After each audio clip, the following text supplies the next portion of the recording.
Alright, thanks everyone for coming. Sticking through me with that Haribo debacle there. My name's Daryl Porter. I'm a senior WebOps engineer here. And I'm the ops guys that Andy's referring to from his presentation. Unfortunately, I don't have any cool games like he did. We'll definitely have to look into that in the future. It's cool. The reason I'm speaking to you today is to tell you about this WebOps role. Because it's a role that's pretty brand new into the IT industry. In Kainos we call it WebOps. Different companies call it different things. DevOps, SysOps, CloudOps. Basically, if you see anything with ops at the end, it's probably talking about what we call WebOps in Kainos. And the reason I'm talking to you about this is because it is brand new and you might not have heard of it yet. So it might be a role that you might consider a career in, and it might be something that you're really interested in but you just don't know it yet. So that's the whole point I'm here. Before we jump in, a quick bit about me. I came through the CIT pathway in Queens. And I picked CIT because I was more interested in infrastructure and it was slightly more targeted towards that. But at the same time, I hadn't experienced development through any parts of school or anything, so I wanted to get experience for that too. I joined Kainos back in 2011 as a placement infrastructure engineer. And over the course of my placement and through uni, it sort of firmed up that it was infrastructure I was interested in, but at the same time I still enjoyed some of the elements of programming. When I graduated, so I worked as a placement student here and then worked through my final year as part-time. And when I graduated, I was in a really fortunate position where like all the different business units we have in Kainos were needing people. And so I actually had an option of what way I wanted to take my career from there. I could have joined our Evolve product, which is a healthcare product, and at the time was mainly focused on Windows Server administration. I could have joined our Smart product team, which is a testing tool, and that was a Linux infrastructure based on Amazon's web services. Or I could have joined our Enterprise business unit, which focuses on a whole load of different customers across all those different technologies I've already mentioned, and a whole lot more. But what I chose was to join our Government Digital business unit as a trainee WebOps engineer. And I'm hoping that over the course of this talk you'll sort of understand why I made that decision, why I think it was the right one to make at the time. So, the internet's industrial revolution. So that's quite a big statement to make, but it's not an exaggeration. So the industrial revolution marked a major turning point in history that saw how virtually everything was produced and manufactured. The introduction of new tools, processes and technologies left behind it a redundant workforce who needed to retrain in order to fulfill new, redefined roles. And that's the exact same thing that's happening on the internet today. The demand for services, applications, whatever it is on the internet is constantly increasing. Music and video streaming services that have only appeared over the past 10 years we now take for granted as part of everyday life. We're forever looking for higher quality, faster access, and increased security. And yes, that is Game of Thrones. And yet we're less tolerant for failure or delays than we ever were before. And so all this means is that the old way of building, designing, deploying and serving content on the internet needed to change. And it's WebOps engineers who are the pioneers of this change. It's WebOps engineers who have the skills and the knowledge in order to build infrastructures to cope with the increasing demands that are placed on the internet today. And that's what makes a WebOps engineer one of the most sought after positions in the industry at the minute. So the whole reason I'm here is to tell you what a WebOps engineer is and what they do, but to paint as clear a picture as possible, it's important to understand what it isn't. So it's not a DevOps engineer. A DevOps engineer isn't a thing. You can't be one. So the term DevOps has been about in the IT industry for a fair while, so it's established and it does have its own meaning. And what it means is that it's a culture, and it's a culture that emphasizes collaboration and communication within a team or organization, and it's a culture that emphasizes and enables the automation of software delivery. Unfortunately, this misconception of calling people DevOps engineers is rife throughout the industry at the minute, and so if you see someone advertising for a DevOps engineer, they're going to be looking for someone with the skills of what we call WebOps engineer. But it's a worrying point because to me it sort of tells that they aren't fully understanding what DevOps is and therefore they're not fully embracing that culture that at Kainos, in my knowledge, we do. What else it isn't? So it's not an infrastructure engineer, or at least not how we used to know it to be. It's not a service desk engineer, or network engineer, or network admin, any of those things. These are all roles that are being redefined by this revolution, and they're being redefined and made more redundant with the introduction of the WebOps role. So yes, there are some shared aspects of, it's the wrong button. There are some shared aspects of all these roles that WebOps sort of encompasses, but WebOps has a very strong focus on something else that we'll talk about in just a few slides time. But this is something I really like personally about WebOps. It's not about being one thing. In some organizations, they might split their infrastructure teams up into silos. So they'll have a network team, a firewall team, a security team, and you'll be expected to just be an expert in that one area and have a real refined skill set. But WebOps isn't about that. WebOps isn't a silo, it's a capability. It's about being responsible and having in-depth knowledge of all of these things. And it's not just about knowing all about the infrastructure. You also need to know about the software development and the testing aspects of it too. So basically everything that's encompassed in a software delivery area, or software delivery project, sorry.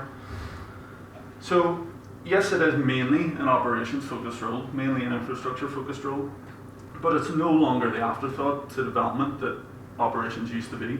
So it used to be the case where before Agile came around in waterfall terms, a development team would go off and create the application, and once that was finished, they'd throw it over the wall to the next silo, and then it would be the operations team's responsibility to figure out what it would take to host it and go off and do that. But like I said, it's not like that anymore. It's all about collaboration. So developers and operations work together right from the start of any software project. And what this means is that the engineers become more skilled. Operations guys have a better understanding of software development and a better understanding of the application. And vice versa, the developers become more aware of the operation concerns, so that what it results in is a better quality product at the end of the day. And so I mentioned a couple of slides ago that the WebOps engineers have a very strong focus that perhaps those other infrastructure roles don't have. And what that is automation. So automation makes all this revolution possible. It means that instead of one engineer being able to manage or deploy code to one server at a time, they can now do thousands, or tens of thousands, hundreds of thousands, basically whatever your tool set and whatever your design allows you to do. And that's what the main difference is. We automate, and we achieve that through infrastructure as code, using different tools that we'll talk about later.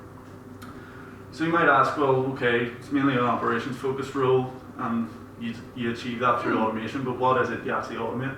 And this is the short answer: everything.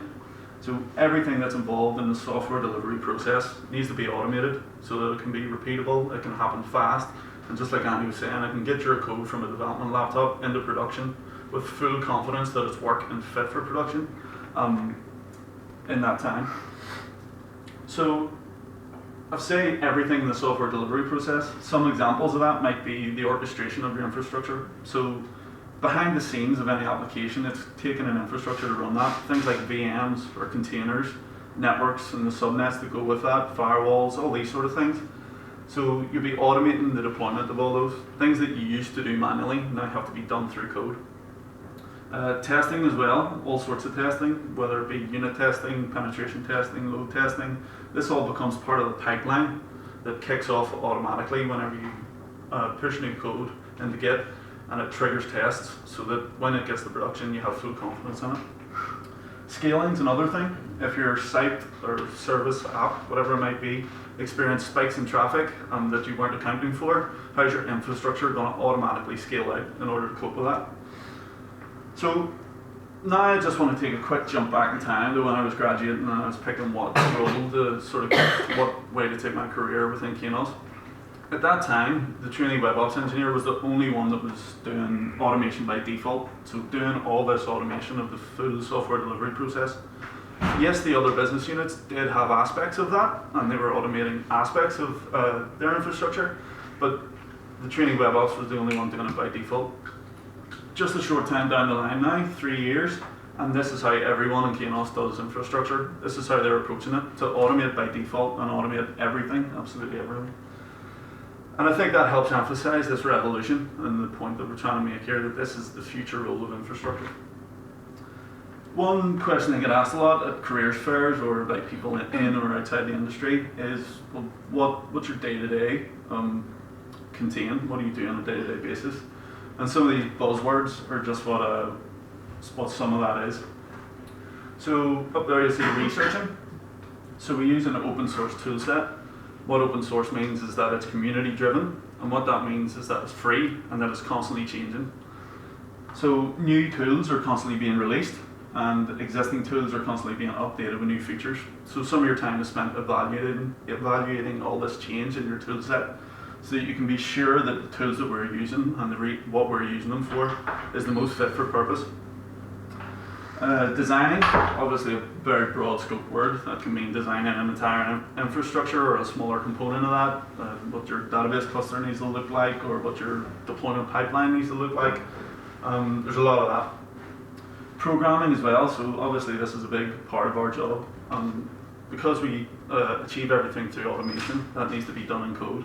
But it's not coding like you're used to it in uni, so it's not Java or PHP or whatever they're teaching in uni at the minute.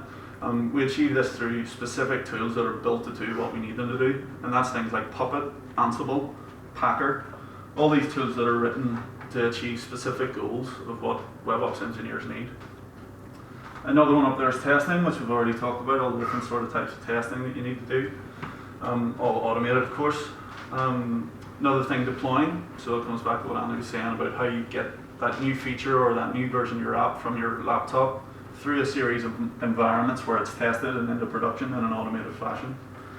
And troubleshooting, of course, so you have to work closely with the developers, you have to work closely with the test team, with the architects, so that you fully understand both the infrastructure and the application. So if something goes wrong, you're able to efficiently and quickly troubleshoot it. I thought my clicker had packed in there. So another way I thought would be good to illustrate some of the concerns and responsibilities of WebOps engineers is through a series of questions, and this is the first one. And these are questions that you might find yourself asking as a trainee WebOps engineer, or indeed you may have found yourself asking already if you've been involved in any part of the software development process. So how would you secure a website against attack? So I'm not expecting you to come up with an answer, because this is obviously a very broad scoped question, and you could go down many different avenues with this one question alone. But if you think about just one aspect, so enable HTTPS or enable SSL on your website, that alone opens up a whole gateway of questions. So what version are you going to use? Is it still safe? How will you know when it's not safe? How are you going to manage your certificates? How are you going to automate the renewal of those certificates? A whole wide range of questions just for this one tiny aspect, which shows you just the scope and depth of the work that goes on in the background. This next one, I only realised when I gave this talk the other day that icon has nothing to do with the question, so I don't know where I got that from or what I was thinking then. But this is another one, so how do I update a website without users noticing? So when was the last time you were streaming video or streaming music or on social media and an error came up saying, please come back in 10 minutes for just updating the website? The answer is probably going to be never, because users just wouldn't stand for that. And that doesn't happen by magic, or it doesn't happen by chance. It's due to having processes in place in the background that allows you to bring up your new version of the application in one set of infrastructure and phase it across with the existing one so that users don't even notice the difference. How do you scale to cope with traffic spikes?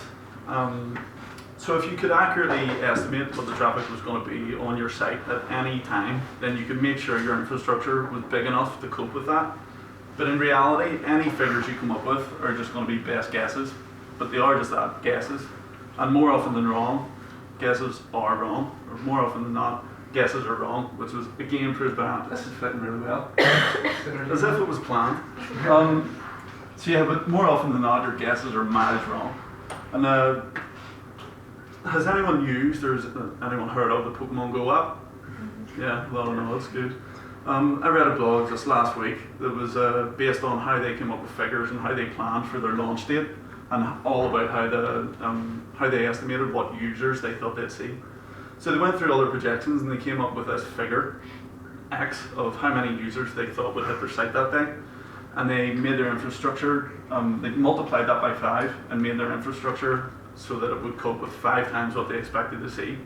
So you'd think that's quite a bit of margin for error. So 5 times what you're actually thinking your site's going to see. On launch day, in reality, what they actually saw was 50 times what they had planned for. So it was 10 times more than what their infrastructure could cope with. And so what does that mean? It means the site falls over. It means people can't register, or people who had already registered can't log in again. And so this all means a loss of business. Thankfully though, they were built on Google Cloud, and they had their own dedicated Google Cloud team who were able to scale out that infrastructure once they saw the traffic spiking so much, and they were able to scale it out quickly and minimize the downtime or the interference that caused. How do I monitor that a site is working? So on my last project, we had 350,000 unique data points. And you might ask what a unique data point is. It's basically any one thing in your infrastructure that if something even slightly goes wrong with it, it might have a detrimental effect on your service. So that could be things like what your CPU usage is, or how much free disk space you have, how long it's taken a user to receive a response from the website, how long it's taken to write a record to the database, anything like that.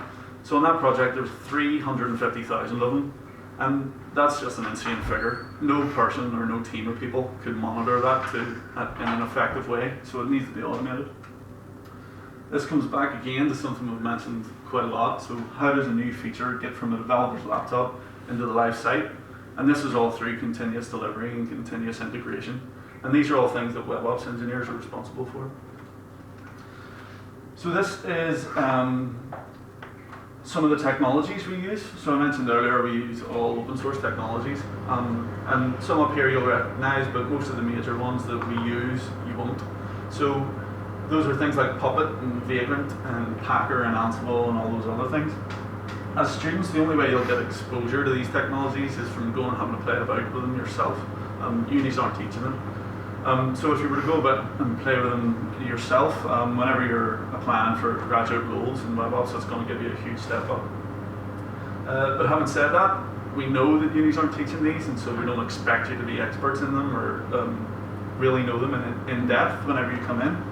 So if you're to come into Kainos, you're given all the training that you need in all these WebOps technologies that we use.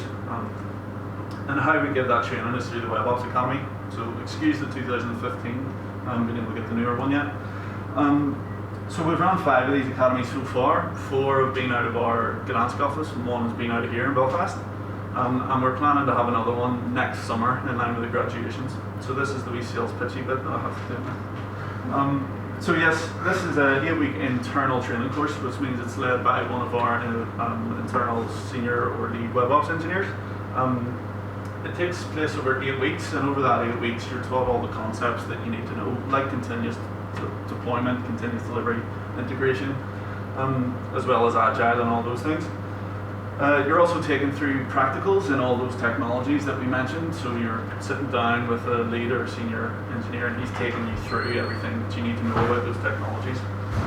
And then part of that 8 weeks is spent on a demo project. So you spend time on this project that's made to replicate what you would see in a real customer project. And what that is fully automating the deployment of a 3-tier web application in Amazon Web Services Cloud.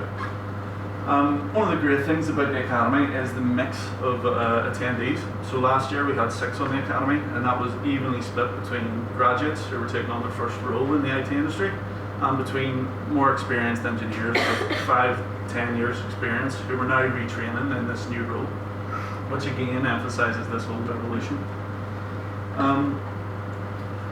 So yes, along the bottom, Kainos.com/grad, you'll see the WebOps Academy is one of those opportunities that are available. Applications are open at the minute, and I think they close around the 6th of November or around then. So if it sounds like something you're even remotely interested in, I would definitely have a look at that check it out in more detail. I think that's everything I wanted to go through.